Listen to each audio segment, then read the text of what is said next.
বন্ধুরা, একবার এক গুরু নিজের শিষ্যদের উপদেশ দিচ্ছিলেন। তিনি বলছিলেন যে কখনো কখনো আমাদের এই জীবনকে মনে হয় একটি জটিল ধাঁধা।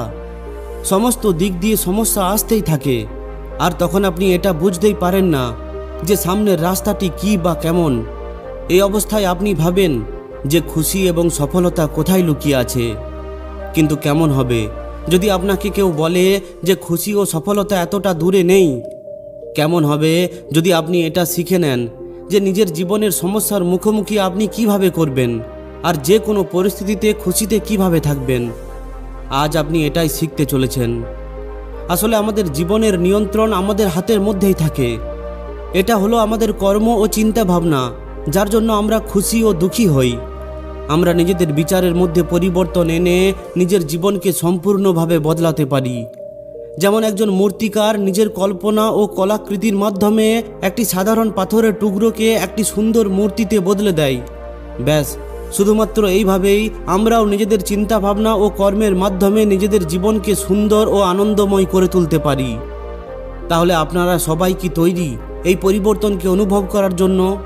আপনি কি নিজের সমস্যা কি সেটা জেনে বুঝে তার থেকে মুক্তি পেতে চান? যদি হ্যাঁ, তাহলে আমার এই কথাগুলিকে শেষ পর্যন্ত শুনুন। একটি মানুষের জীবন হলো তার বাস্তবের রূপ। যেটা তার সামনে রয়েছে সেটা হলো তার সত্য।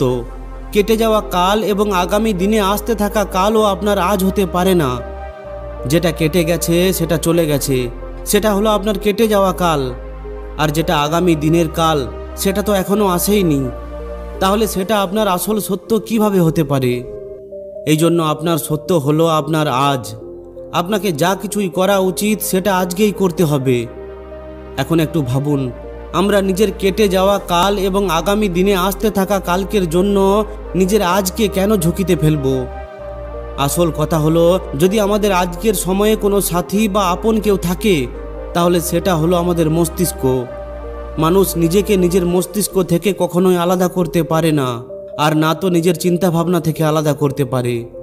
কিন্তু হ্যাঁ, নিজের চিন্তা ভাবনাকে পরিবর্তন অবশ্যই করতে পারে। আমরা আজ যা কিছুই, সেটা হলো আমাদের একটা নতুন রূপ। এখন আপনি আগেকার সময়ের লোকের মধ্যে নিজের দাদু ঠাম্মাকেই দেখবেন।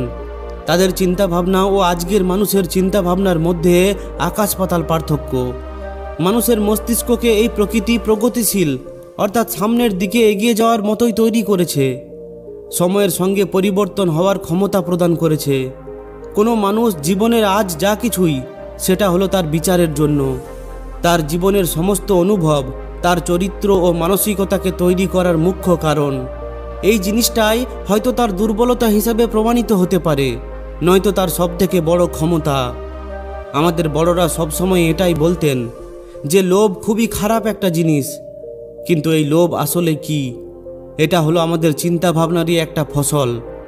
এটা আমাদের অন্তরের একটা ভাবনা, আর যদি আমরা চাই তাহলে এটাকে নিজের মস্তিষ্ক থেকে বিচ্ছিন্নও করতে পারি। এই যে একটি ইচ্ছা, এটাই হলো আমাদের জীবনের সমস্যার সবথেকে বড় কারণ। পরস্পর বিরোধী ইচ্ছা সমস্যা ও দুঃখ নিয়ে আসে।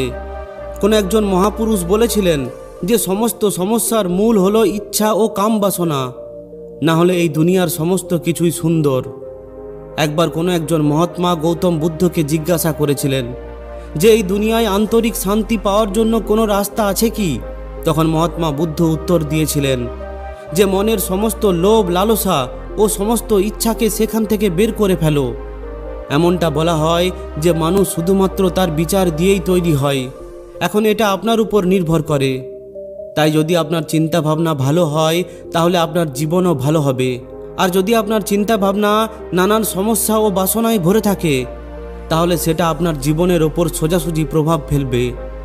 এই জন্য চিন্তা ভাবনাকে বদলান, তাহলেই জীবন বদলে যাবে। আপনি কি জানেন যে আমাদের জীবনের সবথেকে বড় সমস্যা কোথা থেকে শুরু হয়? যখন আমরা চেষ্টা করা বন্ধ করে দিই। যে কোনো লক্ষ্যকে অর্জন করার জন্য পরিশ্রম তো করতেই হবে, আর সমস্যাও আসবে। কিন্তু ধ্যান রাখবেন, যেতে সেই যে হার না মেনে চেষ্টাই করে চলে। মানুষ দুই প্রকারের হয়ে থাকে। এক তারা যারা যে কোনো কাজকে শুরু করার আগেই ভয় পেয়ে যায়, আর বাহানার সাহায্য নিয়ে মাথা নত করে ফেলে। এখন আপনি বলুন তো, এই ধরনের মানুষ কি কখনোই জীবনে ভালো কিছু করতে পারবে? একদমই না। তার জীবনে সুবিধার বদলে সমস্যায় আসবে, আর এর জন্য দায়ী সে নিজেই হবে। ভাগ্য অথবা ভগবান তার এই সমস্যার জন্য দায়ী হবে না। দ্বিতীয় প্রকারের লোক হলো তারা যারা নিজের অসফলতার প্রতি ভয় না পেয়ে নিজের লক্ষ্যের দিকে নিজের পা বাড়িয়েই চলে। তারা নিজেদের অলসতা ও আরামের থেকে বেশি প্রাথমিকতা নিজের লক্ষ্যকে দেয়। এরপর তার রাস্তায় আসতে থাকা সমস্ত সমস্যা তার খুব সহজ বলে মনে হয়। এরপর যদি তারা হেরেও যায় তাহলে তারা সন্তুষ্ট থাকে। কোনো অভিযোগ, কোনো হতাশা বা কোনো আফসোস থাকে না, কারণ তারা চেষ্টা করতে ছাড়েনি। আর তারা সবসময় সঠিক জিনিসের সাথ দেয়, কখনোই খারাপ কিংবা নেতিবাচক ভাবনাকে নিজের ওপর চড়তে দেয় না। এই জন্য তাদের রোপণ করা ফল মিষ্টি হয়। সেখানে যদি আপনি নিজের ফায়দার জন্য কারোর সঙ্গে কোনো খারাপ কিছু করেন তাহলে আপনার সঙ্গে কখনোই ভালো কিছু হবে না। এটাই হলো ব্রহ্মাণ্ডের নিয়ম, যে যেমন রোপণ করবে ঠিক তেমনই ফল পাবে। বেশিরভাগ সময় লোকেরা এই নিয়মটিকে ভয় পায়, আর তাদের মনে হয় যে এই নিয়মের সোজাসুজি সম্পর্ক হলো দণ্ড অর্থাৎ সাজা। কিন্তু আসলে এমনটা হয় না। নিয়মের অর্থ হলো সিদ্ধান্ত। যদি নিয়মকে পালন করেন তাহলে আপনার সঙ্গে সমস্ত কিছু ঠিকই হবে, আর যদি আপনি নিয়মকে ভঙ্গ করেন তাহলে সাজা পাওয়া তো বাধ্যতামূলক। এখন যদি কোনো নিয়ম সাজা দেয় তাহলে তার মুখ্য উদ্দেশ্য হলো ওই ব্যক্তির সুরক্ষা। এখন এই ব্রহ্মাণ্ডের নিয়মটি যে যেমন কর্ম করবে তেমন ফল পাবে। যদি আপনি এটাকে পালন করেন তাহলে এটা আপনার জন্যই ভালো, আর যদি আপনি এই নিয়মটির অবহেলা করেন তাহলে এতে আপনারই ক্ষতি। অবশেষে আপনি এটাকে চয়ন করবেন। সমস্যা আমাদের সঙ্গে সব সময় থাকে, যখন আমরা ছোট থাকি, যখন আমরা বড় হয়ে উঠি, অথবা যখন আমরা বৃদ্ধ হয়ে পড়ি। সমস্যা কখনোই আমাদের সঙ্গ ছাড়ে না। আর যতই আমরা নিজেদের কেটে যাওয়া বছরের দিকে নজর দিই ততই আমাদের ওই কেটে যাওয়া সময়ের সমস্যা অনেক ছোট ও সরল বলে মনে হয়। এখন আপনি পড়াশুনোকেই ধরুন না কেন, যখন আমরা বিদ্যালয়ে পড়াশুনো করতাম তখন আমাদের ওই সময়ের পড়াশোনা খুবই কঠিন বলে মনে হতো। কিন্তু যখন আমরা বড় হলাম এবং বাস্তবের দুনিয়ায় মুখোমুখি হলাম তখন এই ব্যাপারটা বুঝতে পারলাম যে ছাত্র জীবন তো আমাদের জীবনের একটা স্মরণীয় সময়। আসল যুদ্ধ তো এখন শুরু হয়েছে। আপনি কি এটা জানেন যে এমনটা কেন মনে হয়? জীবনের কঠিন সময় পেরিয়ে যাওয়ার পর ওই কঠিন সময়কে কিংবা ওই সমস্যাকে কেন এত সহজ বলে মনে হয়? কারণ ততদিনে আমরা ওই সমস্যার গভীরতাকে বুঝে ফেলি, তাতে অভ্যস্ত হয়ে পড়ি। যদি আবার আমাদের ওই একই সমস্যার মুখোমুখি হতে হয় তাহলে আমরা নিজেদের পুরনো অনুভবের কারণে আরও ভালোভাবে এবং আরও চতুরতার সঙ্গে তার মুখোমুখি করতে পারবো। হঠাৎ করে সমস্যা আসার ফলে ভয় পেয়ে যাওয়া একটা সাধারণ ব্যাপার, কিন্তু আমাদের এখানেই নিজেদেরকে সামলাতে হবে। যখন আমরা ভয় পাই তখন আমরা ভুল করে বসি। এই জন্য নিজেদের মস্তিষ্ককে নিয়ন্ত্রণ করা এবং তার মধ্যে চলা বিচারকে বোঝা খুবই জরুরি। যদি আপনি এই বাধাকে পার করে ফেলেন তাহলে ধরে নিন আপনার সমস্যা শেষ হয়ে যাবে। মানসিক স্থিরতা সবথেকে বেশি গুরুত্বপূর্ণ, কারণ খারাপ সময়ে আপনার মধ্যে খারাপ পদ্ধতি আপন করার বিচারও আসে, কিন্তু এই বিচারের ওপর লাগাম লাগানোই হলো আসল পরীক্ষা। যদি আপনি নিজের সমস্যার দোষ অন্যের ওপর চাপিয়ে দেন তাহলে কখনোই আপনি ওই সমস্যা থেকে বের হতে পারবেন না। জীবনের অর্ধেকের বেশি সমস্যার মুখ্য কারণ হলো এটাই যে মানুষ নিজের মস্তিষ্ককে সঠিকভাবে নিয়ন্ত্রণ করতে পারে না। কেউ একজন ঠিকই বলেছেন যে আপনি সবথেকে বেশি ধৈর্যশীল থাকতে একজন ধৈর্যহীন মানুষের সঙ্গে থেকেই শিখতে পারেন। যদি আপনি তার ধৈর্যহীন স্বভাবের সঙ্গে নিজেও নিজের ধৈর্যকে শেষ করে ফেলেন তাহলে আপনি ওই পরিস্থিতির মুখোমুখি কিভাবে হবেন? ঠিক এই ধরনেরই সম্পর্ক আমাদের এবং আমাদের সমস্যার সঙ্গেও হয়ে থাকে। খারাপ পরিস্থিতির সময় যদি আমরা নিজেদের মস্তিষ্কের নিয়ন্ত্রণ হারিয়ে ফেলি তাহলে আমরা নিজেদের জীবনকেই কঠিন করে তুলব। এই জন্য মস্তিষ্ক এবং বিচারের উচিত ভারসাম্য সবথেকে বেশি গুরুত্বপূর্ণ। এখন বোঝা যাক ব্যক্তিগত স্বাধীনতার অর্থ কী, আর এটা আমাদের সমস্যাকে সমাধান করতে কিভাবে সাহায্য করতে পারে। ব্যক্তিগত স্বাধীনতার অর্থ হলো যে প্রত্যেকটি মানুষ নিজের ব্যক্তিগত নির্ণয়ের জন্য স্বাধীন। যেমন যখন আপনি বাজারে যান তখন সেখান থেকে আপনি কিছু কেনেন। এখন ওই বাজার থেকে আপনি কি কিনবেন আর কি কিনবেন না এটা হলো আপনার সম্পূর্ণ ব্যক্তিগত পছন্দ। আপনি কাউকে জোর করে কিছু কেনাতে পারবেন না। ঠিক এইভাবেই ব্যক্তিগত স্বাধীনতার অর্থ হলো সমস্ত মানুষের নিজের নিজের বিচারের দায়িত্ব হলো সম্পূর্ণ নিজের। আপনি শুধুমাত্র নিজের বিচারকে বদলানোর জন্য এবং সেটাকে সঠিক দিশায় লাগানোর জন্য দায়িত্ব নিতে পারেন, কিন্তু অন্যের বিচারকে নয়। একটি পবিত্র মানুষ অন্য একটি অপবিত্র মানুষের চিন্তাভাবনা ও বিচারকে বদলাতে পারে না, কিন্তু হ্যাঁ, সে তার আত্মজ্ঞানের রাস্তায় পাওয়া ভালো অনুভবের মাধ্যমে অন্যকে অবশ্যই বোঝাতে পারে। যখনই কোনো অভিজ্ঞ ব্যক্তি আমাদের নিজেদের জীবন সম্পর্কিত কোনো উপদেশ দেয়, তখন আমাদের এটা ভাবা উচিত নয় যে আমি তার উপদেশ কেন শুনব, আমি যেটা করছি সেটাই সঠিক। কখনো কখনো আমাদের নিজেদের থেকে বেশি অভিজ্ঞ ব্যক্তিদের কথা মেনে নেওয়া উচিত, কারণ তারা ওই সমস্যার মধ্যে দিয়ে আগেই পার হয়েছে। যদি আপনি তার কথা না মানেন, তাহলে এরপর যা কিছুই পরিণাম হবে তার দায়িত্ব সম্পূর্ণ আপনার নিজের হবে। পরবর্তী ব্যাপার হলো যে কোনো কাজই ছোট কিংবা বড় হয় না, কাজ তো কাজই হয়, আর আপনার কাজই আপনার আসল পরিচয় গড়ে তোলে। ধরে নিন আপনাকে অনেক বড় একজন ব্যবসায়ী হতে হবে, তাহলে আপনাকে শুরুটা একটি ছোট্ট কাজ দিয়েই করতে হবে। ধীরে ধীরে একটু একটু করে আপনি এগিয়ে যাবেন। যদি আপনার চিন্তা ভাবনা এবং আপনার কর্ম একই হয়ে যায়, তাহলে একদিন আপনি অনেক বড় একজন ব্যবসায়ী হয়ে উঠতে পারবেন। কিন্তু যদি আপনি এটা ভাবেন যে না, আমাকে সোজা বড় কিছু করতে হবে, আমি ছোটোখাটো কাজ করার জন্য জন্ম নিইনি, তাহলে আপনি সবসময় সেখানেই থেকে যাবেন যেখানে আপনি আছেন। কখনোই ওই জায়গা থেকে এগিয়ে যেতে পারবেন না।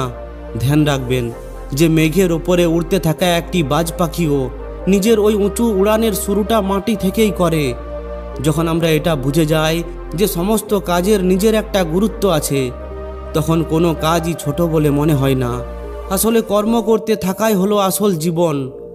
আমাদের শারীরিক ও মানসিক ক্রিয়াই হলো জীবনের আসল সারাংশ। যারা অনেক বেশি পরিশ্রম করে, যেমন দিনমজুর, কৃষক, তারা শারীরিকভাবে বেশি মজবুত হয়ে থাকে ওই সমস্ত মানুষের থেকে যারা এক জায়গায় বসে কাজ করে। এইভাবেই যে সমস্ত মানুষ বেশি মানসিক কাজকর্ম করে এবং জীবনের সমস্ত সিদ্ধান্ত অনেক চিন্তা ভাবনা করে নেয়, তারা অমর হয়ে যায়। তাকে তার বুদ্ধিমত্তার জন্য মরার পরেও মনে রাখা হয়। আমাদের কর্ম হলো একটি বীজের মতো, যেটা আমরা আজ রোপণ করি সেটাই আগামী দিনে আমাদের ফল দেয়। একটি অলস ব্যক্তি নেতিবাচক এনার্জিকে আকর্ষিত করে, কিন্তু একটি পরিশ্রমী ব্যক্তি নিজের ছোট ছোট কাজের মধ্যেও পরিশ্রম ও সফলতার বীজ রোপণ করে। এই জন্য সে সমস্ত কাজে সম্মান ও সফলতা অর্জন করে। আপনি যা কিছুই কাজ করেন, বড় কিংবা ছোট, তার সম্মান করুন, দেখবেন সেটাও আপনাকে সম্মান দেবে। আমাদের মস্তিষ্কের মধ্যে ভালো এবং মন্দের যুদ্ধ সবসময় চলতেই থাকে। জীবনের সমস্ত পরিস্থিতিতে আমাদের মস্তিষ্কে দুই ধরনের বিচার আসে: সঠিক বিচার অর্থাৎ ভালো এবং কল্যাণকারী বিচার, আর খারাপ বিচার অর্থাৎ এমন কোনো বিচার যাতে শুধুমাত্র আমাদেরই লাভ হবে আর সামনের ব্যক্তির ক্ষতি। বেশিরভাগ সময় আমাদের মন ভালো বিচারকে উৎসাহ দেয় আর আমাদের মস্তিষ্ক খারাপ বিচারের দিকে আকর্ষিত হয়। এই যুদ্ধ সব সময় আমাদের মস্তিষ্কের মধ্যে চলতেই থাকে, আর এর ফলাফল কেমন হবে সেটা সম্পূর্ণভাবে আমাদের উপর নির্ভর করছে। যখন আমরা এই যুদ্ধকে ইতিবাচক পদ্ধতিতে জিতে ফেলি, তখন আমরা জীবনকে সঠিক দৃষ্টিভঙ্গিতে কাটাতে শিখে যাই। যদি আমাদের জীবনে কখনো কারোর সঙ্গে খারাপ ব্যাপার নিয়ে মতভেদ হয়, তখন আমরা তর্ক করা কিংবা লড়াই ঝগড়া করার বদলে শান্তির উপর বিশ্বাস করি, কারণ আমরা জানি যে লড়াই থেকে পিছিয়ে যাওয়াই হলো বুদ্ধিমানের কাজ। আসলে লড়াই হলো আমাদের মনের লোভ, লালসা, জ্বলন, ঈর্ষা, স্বার্থ ও খারাপ চিন্তা ভাবনার ফল। যেখানে শান্তি হলো আমাদের মনের করুণা ও দয়ার ফল। রাগ হলো একটি খুবই খারাপ জিনিস, এটা আমাদের নিজেদেরই আগুনে জ্বলতে থাকে, আর এই আগুন জ্বলার জন্য আমরা নিজেদের অন্তরের সুন্দর ঠান্ডাকে অনুভব করতে ভুলে যাই। কিন্তু এটা হলো আমাদের ব্যক্তিগত দায়িত্ব যে আমরা নিজেদের বুদ্ধিমত্তার দ্বারাই নিজেকে নিয়ন্ত্রণ করে নিই, তবেই আমরা অনেক ধরনের সমস্যা থেকে বাঁচতে পারবো। রাগের ওপর নিয়ন্ত্রণ পাওয়ার একটা সহজ পদ্ধতি আছে, সেটা হলো অনেক দীর্ঘ এবং গভীর শ্বাস প্রশ্বাস নেওয়া এবং ছাড়া।